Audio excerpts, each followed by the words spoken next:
മലപ്പുറം മഞ്ചേരി തൃക്കലങ്ങോട് ആടുകളെ കൊന്ന പുലി കൂട്ടിലായി. കുത്തിരാടം സ്വദേശി NC കരീമിന്റെ വീട്ടിലെ 7 ആടുകളെയാണ് കടിച്ചുകൊന്നത്. വൈകുന്നേരത്തോടെയാണ് പുലിക്കായി വനം വകുപ്പ് കൂട് സ്ഥാപിച്ചത്. തൃക്കലങ്ങോട് കുതിരാടം വെള്ളിയമ്മലിലാണ് പുലി ഇറങ്ങിയിരുന്നത്. CCTV ദൃശ്യങ്ങളിൽ നിന്നാണ് ആക്രമിച്ചത് പുലിയാണെന്ന് സ്ഥിരീകരിച്ചത്. വനം വകുപ്പ് ഉദ്യോഗസ്ഥർ സ്ഥലം പരിശോധിച്ചു. പിന്നാലെ കൂടും സ്ഥാപിച്ചു. 2 മണിക്കൂറിനകം പുലി കൂട്ടിലായി.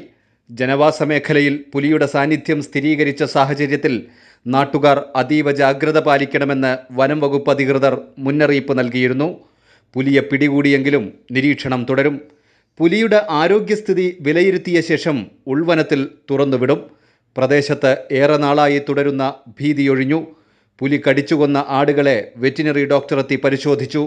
നഷ്ടപരിഹാരം ലഭ്യമാക്കുന്നതിനുള്ള നടപടികൾ ആരംഭിച്ചുവെന്നും വനം വകുപ്പ് അധികൃതർ പറഞ്ഞു. കൈരളി ന്യൂസ്, മലപ്പുറം.